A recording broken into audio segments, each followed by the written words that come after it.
আসসালামু আলাইকুম। গত পর্বে আমরা বেনজিন এবং বেনজিনের একক প্রতিস্থাপিত জাতক নিয়ে জেনেছি। আজকে আমরা বেনজিনের দ্বিপ্রতিস্থাপিত জাতক নিয়ে জানব। বেনজিনের দ্বিপ্রতিস্থাপিত জাতক অর্থাৎ বেনজিনের সাথে যুক্ত দুইটা হাইড্রোজেন প্রতিস্থাপিত হয়ে দুইটা ভিন্ন ধরনের মূলক যুক্ত হবে বা ভিন্ন ধরনের যৌগ যুক্ত হবে তার সাথে। তো যদি আমরা কথা না বেরিয়ে শুরু করি, বেনজিনের যে দ্বিপ্রতিস্থাপিত জাতক আছে সেটা দুই ভাবে যুক্ত হতে পারে। এই দ্বিপ্রতিস্থাপিত জাতক অর্থ দুইটা মূলক যুক্ত হবে এবং সেইটা দুই ধরনের কেস হতে পারে। একটা হচ্ছে দুইটা মূলক যারা যুক্ত হচ্ছে তারা একই ধরনের মূলক, অথবা এরা ভিন্ন ধরনের মূলক। তো এইটার উপর ভিত্তি করে দুইটা কেস, একটা হচ্ছে একই প্রতিস্থাপক থাকলে, আরেকটা হচ্ছে ভিন্ন ভিন্ন প্রতিস্থাপক থাকলে। তো যদি একই প্রতিস্থাপক থাকে, আমরা জানি বেনজিনের আণবিক সংকেত হচ্ছে C6H6। তাহলে যদি একই প্রতিস্থাপক দুইটা থাকে, তাহলে যদি এবং প্রতিস্থাপকটাকে আমি এ ধরে নেই, তাহলে দুইটা হাইড্রোজেন প্রতিস্থাপিত করে দুইটা হাইড্রোজেন কমে যাবে, মানে C6H4, এবং দুইটা প্রতিস্থাপক A2। তো দেখতে পাচ্ছি C6H4A2, এটা হচ্ছে একই প্রতিস্থাপক থাকলে এর আণবিক সংকেত। আর যদি ভিন্ন প্রতিস্থাপক থাকে, তাহলে দুইটা ভিন্ন মূলকের জন্য আমি একটাকে এ ধরে নেব আর একটাকে বি ধরে নেব। তাহলে দুইটা হাইড্রোজেন চলে যাচ্ছে H4 এবং AB, C6H4AB। বোঝা গেল? এবার আমরা দেখি একই প্রতিস্থাপক থাকলে এর গঠনটা কি হবে। তো তার আগে আমাদের বেনজিনের যে কার্বনের অবস্থান আছে সেটার কিছু বিশেষ বিশেষ নাম আছে, সেটা জানতে হবে। তো দেখো, আমি এই একটা বেনজিন এঁকে নিয়েছি। এইটার যেহেতু দুইটা প্রতিস্থাপক আছে, তার মধ্যে একটা প্রতিস্থাপক ধরো এই জায়গায় বসেছে। তো এখন আমরা এটাকে নাম্বারিং করব, এর বিভিন্ন কার্বনের অবস্থান অনুযায়ী নাম্বারিং করব। এই নাম্বারিং এ যেইখানে আমার প্রথম মূলকটা বসিয়েছি সেটাকে আমি 1 নাম্বার দেব, তারপরে তার নিকটবর্তী যেটা সেটাকে 2 দেব, তারপরে তারপরটা 3, তারপরটা 4। এখন এটা কি 5 দেব? না, এটা 5 দেব না। এই নাম্বারিংটা হয় এদের দূরত্বের উপর ভিত্তি করে। এই যে প্রথম প্রতিস্থাপকটা বসেছে তার সাথে দূরত্বের উপর ভিত্তি করে এই নাম্বারিংটা হয়। দেখো, এই দিক থেকে যদি দেখি, এটা 1, এটা 2, এটা 3, এটা 4। এখন সেম জিনিস যদি এই দিক থেকে লক্ষ্য করি, এটা যদি 1 হয়, এটা আবার 2 হতে পারে, আবার এটা কি হবে? 3 হবে, সেম ভাবে এটা 4, তাই না? তো দেখো, এইটা আর এইটার দূরত্ব কিন্তু সেম এই প্রতিস্থাপকের সাপেক্ষে। আবার 3, 3, এই দুইটা কার্বনের দূরত্ব এই প্রতিস্থাপকের সাপেক্ষে সেম। তো এখন এটা নাম্বারিং আমরা বুঝলাম যে কাছের গুলো 2, 3, 4, আবার এই দিকেও 2, 3, 4। তো এখন আমরা এটার কিছু নামকরণ দেখব। নামকরণের যে ব্যাপারটা, মানে অবস্থানের নামকরণ যেটা। তো দেখো, এই যে প্রতিস্থাপক, এইটার নিকটবর্তী কার্বন, এখানে প্রতিটা কর্নারে কার্বন আছে, আমরা জানি এটা হচ্ছে স্কেলিটন ফর্মুলা। তো এই যে এখানেকার কার্বন আবার এখানকার কার্বন, এদের অবস্থান দূরত্ব ভেদে সেম। তো এটা কি নিকটবর্তী না? তো নিকটবর্তীকে আমি বলবো হচ্ছে অর্থ। এটা কি বলবো? অর্থ পজিশন। অর্থ পজিশন, বা এটাকে এইভাবে লেখা হয় অর্থ। তো এই অর্থ অর্থ কি? অর্থ মানে হচ্ছে নিকটবর্তী। তাহলে প্রথম প্রতিস্থাপকের সাপেক্ষে যে কার্বন দুইটা নিকটবর্তী, সেটার অবস্থানের নাম দেব আমি অর্থ বা নিকটবর্তী। এর যদি অবস্থান লক্ষ্য করি, আমরা দেখেছিলাম এটা কি ছিল? 2 ছিল, এটাও 2 ছিল। তাহলে এর অবস্থান কি হবে? এর অবস্থান হবে হচ্ছে, আমি যদি অনুপাত দিয়ে দেখাই, 1:2 অবস্থান। ঠিক আছে? আশা করি বুঝতে পারছো। তো দেখো, এইবার যদি আমি এই অবস্থানের কার্বনটার দিকে লক্ষ্য করি, এরা কয় নম্বরে আছে? 3 নম্বরে আছে। তো এরা হচ্ছে 3-এ আছে। তো 3-এ কে বলা হবে হচ্ছে, এটা এই পজিশনটাকে বলা হয় মেটা। অর্থাৎ অর্থ এবং এর পরে যেটা আছে 4, এটা হচ্ছে কয় নম্বর পজিশন? 4। এটাকে বলা হয় প্যারা। প্যারা, এটা হচ্ছে মেটা, এটা হচ্ছে অর্থ। তো যে প্যারা পজিশন আছে, প্যারা অর্থ হচ্ছে এটা, দেখো প্রথম প্রতিস্থাপক থেকে সবচেয়ে দূরবর্তী, তাই এইটার যে নাম সেটা হচ্ছে, এর অর্থ হচ্ছে দূরবর্তী। এখন ছেড়ে এসেছি হচ্ছে মেটা। মেটার দিকে যদি লক্ষ্য করি, মেটা হচ্ছে অর্থ এবং প্যারার মাঝখানে, তাহলে এটা কি মধ্যবর্তী না? এর অর্থ হচ্ছে মধ্যবর্তী, মধ্যবর্তী অবস্থান। তো এখন যদি এদের অবস্থান জ্ঞাপক চিহ্ন দেখাই, এটা হচ্ছে 1:2 অবস্থানে আছে, এইটা আছে 1:3 অবস্থানে, মেটা 1:3 পজিশন, আর এইটা যেটা প্যারা সেটা হচ্ছে 1:4 পজিশনে আছে। বোঝা গেছে আশা করি। তো এই হচ্ছে এদের পজিশন, অর্থ, মেটা, প্যারা। তাহলে এদের যদি 2 নম্বরে থাকে, যদি নিকটবর্তী থাকে তাহলে হচ্ছে অর্থ, যদি মধ্যবর্তী থাকে মেটা, এবং যদি দূরবর্তী অবস্থানে দুইটা প্রতিস্থাপক থাকে তাহলে সেটা হবে হচ্ছে প্যারা। এবং এদের যৌগগুলোর নামকরণ এইটার উপর ভিত্তি করে হবে। উদাহরণ হিসেবে যদি দেখাই, দেখো এখানে একই প্রতিস্থাপক থাকলে সেটার আমি 3টা যৌগ নিয়েছি, এবং এই 3টা যৌগে একই প্রতিস্থাপক আছে হচ্ছে মিথাইল মূলক, মিথাইল প্রতিস্থাপক আছে প্রতিটা বেঞ্জিনের সাথে 2টা করে মিথাইল মূলক আছে। এবং যদি লক্ষ্য করি এদের মধ্যে পার্থক্যটা হচ্ছে এদের অবস্থান। একটা আমি যদি লক্ষ্য করি, এটা যে কোনো একটাকে প্রথমে আমি 1 ধরে নেব। যেমন ধরো আমি প্রথমটার দিকে যদি লক্ষ্য করি, এটা হচ্ছে 1 নাম্বার পজিশন, তো এটা হচ্ছে 2 নাম্বার পজিশন। তো 1 এবং 2 মানে হচ্ছে 1:2 পজিশনে আছে, নিকটবর্তী আছে, তাই এটা কি অর্থ, তাই না? এবং এদের নামকরণের সামনে অর্থ যাবে, অর্থ পজিশন এটা। এবার 1 2 নাম্বারটা দেখি, 2 3, এটা হচ্ছে 3 নাম্বার পজিশনে আছে, মানে হচ্ছে 1:3 পজিশনে আছে, এবং এটা মধ্যবর্তী পজিশন, তাই না?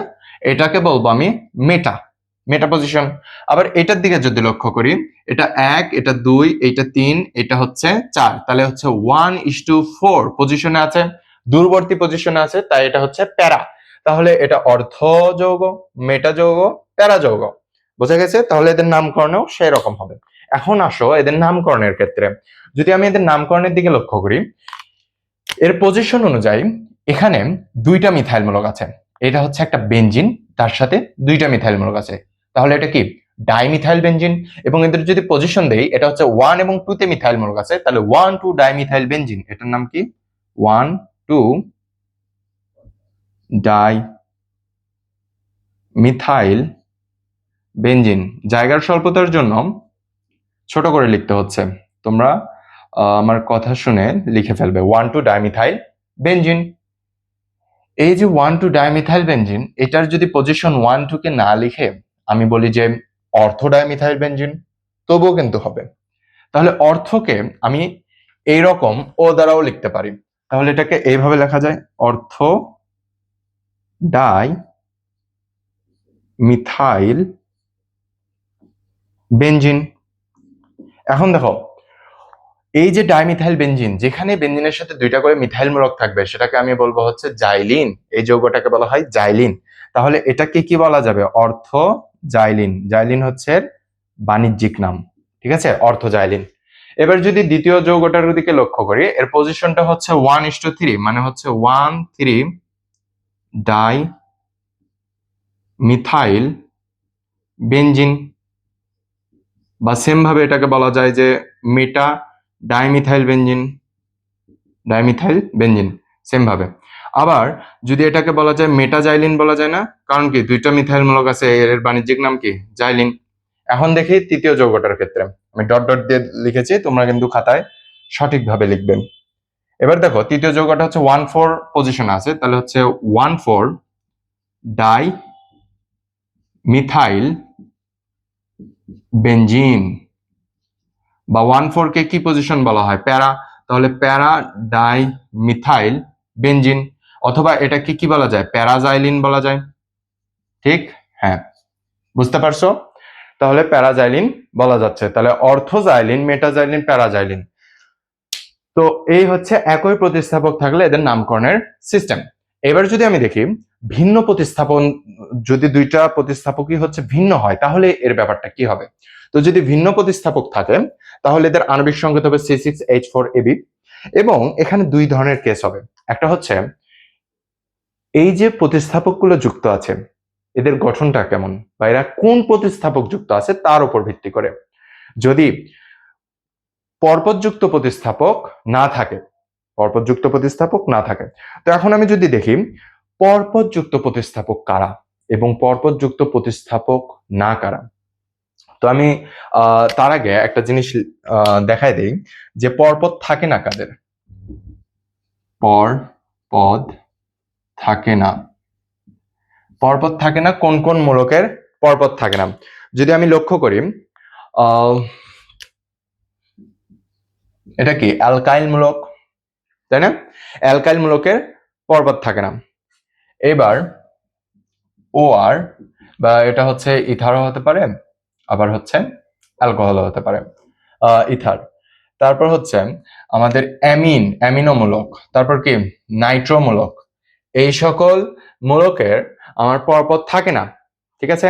বা এরপর আছে আমাদের হ্যালোজেন, হ্যালাইড মূলক যেটা, সেখানেও পরপদ থাকে না। তো এগুলো বাদে যেগুলো আছে আমাদের পরপদ থাকে কাদের, কার্বক্সিলিক মূলক, তারপর আমাদের আছে হচ্ছে কার্বনিল মূলক, অ্যালডিহাইড, কিটোন, এদের পরপদ থাকে। বা যদি হাইড্রক্সিলও থাকে, অ্যালকোহল হয়, তাহলে তার পরপদ থাকে। পরপদ মানে হচ্ছে যে সকল যৌগ মানে আমাদের মূলক থাকলে সেটাকে পরে বসাতে হয়। অর্থাৎ যদি দেখি কোনো একটা বেঞ্জিনের সাথে কার্বক্সিলিক মূলক আছে COOH, তাহলে আমি সেটাকে কি বলবো, বেনজোইক অ্যাসিড। বেঞ্জিনের পরে অ্যাসিড যুক্ত হয়েছে, তো এইটা হচ্ছে পরপদযুক্ত মূলক, এই কার্বক্সিলিক মূলক। তারপর যদি বলি যে বেঞ্জিনের সাথে CHO আছে মানে অ্যালডিহাইড আছে, তাহলে সেটাকে বলবো কি বেনজালডিহাইড, তাহলে বেঞ্জিনের সাথে অ্যালডিহাইড যুক্ত হয়েছে।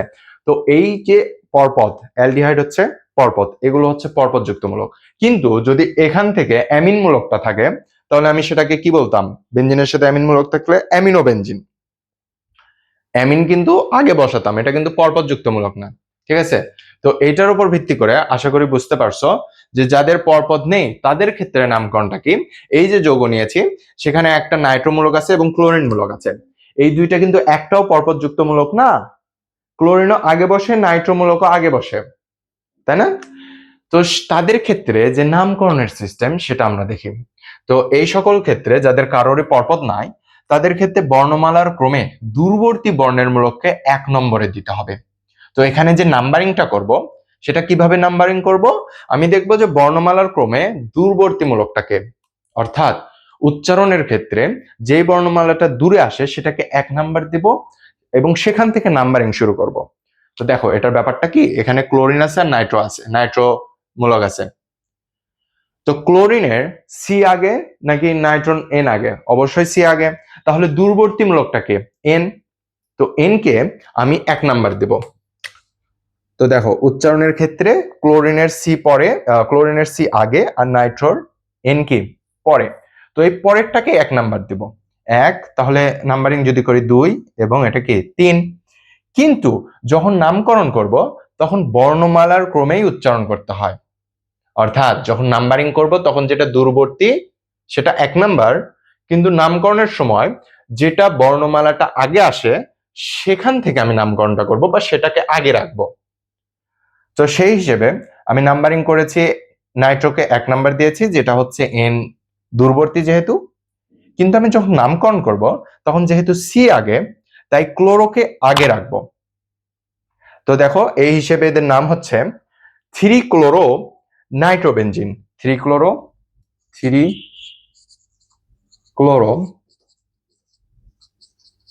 Nitro benzene. আশা করি বুঝতে পেরেছ। এটা হচ্ছে যদি পরপদ না থাকে। এবার যদি পরপদ যুক্ত মূলক হয়, আমি বলেছি পরপদ যুক্ত কারা, এখানে দেখো কার্বক্সিলিক মূলকও পরপদ যুক্ত, আবার হাইড্রক্সিল মূলক কি পরপদ যুক্ত মূলক। আবার দেখো এখানে নাইট্রোমূলক কিন্তু পরপদ যুক্ত নয়, কিন্তু হাইড্রক্সিল মূলক হচ্ছে পরপদ যুক্ত। যেহেতু হাইড্রক্সি মূলক যদি আমাদের বেঞ্জিনের সাথে থাকে তাহলে এটা কি হয়, ফেনল হয়ে যায়, পরপদ যুক্ত হয়। আবার যদি কার্বক্সিলিক মূলক থাকে তাহলে সেটা কি হয়, বেনজয়িক অ্যাসিড হয়। এটা আমরা দেখব এদের যে সকল কার্যকরী মূলক আছে, কার্যকরী মূলকের অগ্রগণ্যতা অনুসারে কে বেশি অগ্রাধিকারে পায়, সেই মূলকটা যদি যুক্ত থাকে তাহলে সেটা সেই যৌগ হিসেবে গণ্য হবে। ব্যাপারটা হচ্ছে এখানে দেখো কার্বক্সিলিক মূলক আছে আবার হাইড্রক্সিল মূলক আছে। এর মধ্যে আমরা জানি যে কার্বক্সিল মূলক হচ্ছে অগ্রগণ্যতায় আগে, মানে এর প্রাধান্য বেশি, তাই আমার যে এই পুরার যৌগ এইটা অ্যাসিড হিসেবে গণ্য হবে এবং হাইড্রক্সিল একটি শাখা প্রতিস্থাপক হিসেবে থাকবে। আশা করি বুঝতে পেরেছো। তো দেখি এইটার নামকরণের ব্যাপারটা কি। তাহলে এখানে অগ্রগণ্যতা অনুযায়ী কার্বক্সিলিক অ্যাসিড হচ্ছে প্রধান, তাই এই যৌগটা হচ্ছে কার্বক্সিলিক অ্যাসিড হিসেবে গণ্য হবে। আর বাকিটা হবে হচ্ছে কি এর প্রতিস্থাপক। তো এর নামকরণটা হবে যেহেতু এবং এবং এর নাম্বারিংটা আমাদের কি হিসেবে হবে, যদি নাম্বারিং দেখি, নাম্বারিং এর ক্ষেত্রেও যে প্রাধান্য বেশি পাবে সেটাকে 1 নম্বরে দেব, মানে যার অগ্রগণ্যতা বেশি। তো কার্বক্সিলিক অ্যাসিডের অগ্রগণ্যতা বেশি, 1 2 3, তাহলে 3 নম্বরে হাইড্রক্সি আছে, তাহলে এটা কি হবে 3 হাইড্রক্সি, এবং কি এটা পুরোটা কি বেনজয়িক অ্যাসিড, বেনজয়িক অ্যাসিড। এবার যদি পরেরটার দিকে লক্ষ্য করি, এখানে হাইড্রক্সিমূলক আগে নাকি নাইট্রোমূলক, অবশ্যই এটা হচ্ছে যেহেতু অগ্রগণ্যতা বা এটা কি যৌগ, এটা হচ্ছে ফেনল যৌগ, তাই হাইড্রক্সিকে 1 নম্বরে দেব, 1 2 3 এবং 4, তাহলে এটা কি 4 নাইট্রো ফেনল, যেহেতু এটা যৌগটা কি ফেনল, তাহলে এটা কি 4 নাইট্রো ফেনল, 4 নাইট্রোফেনল। বুঝতে পেরেছো? তো এই ছিল আমাদের দ্বিপ্রতিস্থাপিত জাতক, বেঞ্জিনের দ্বিপ্রতিস্থাপিত জাতক নিয়ে আলোচনা। এর 2টা কেস আমরা পড়লাম। এর পরবর্তী ক্লাসে আমরা একটা সবচেয়ে ইম্পর্টেন্ট টপিক পড়বো, বেঞ্জিন প্রস্তুতি। বেঞ্জিন প্রস্তুতি পড়া হলে তারপর আমরা বেঞ্জিনের রাসায়নিক ধর্ম পড়বো। তো ভালো থাকবেন, সুস্থ থাকবেন। আসসালামু আলাইকুম।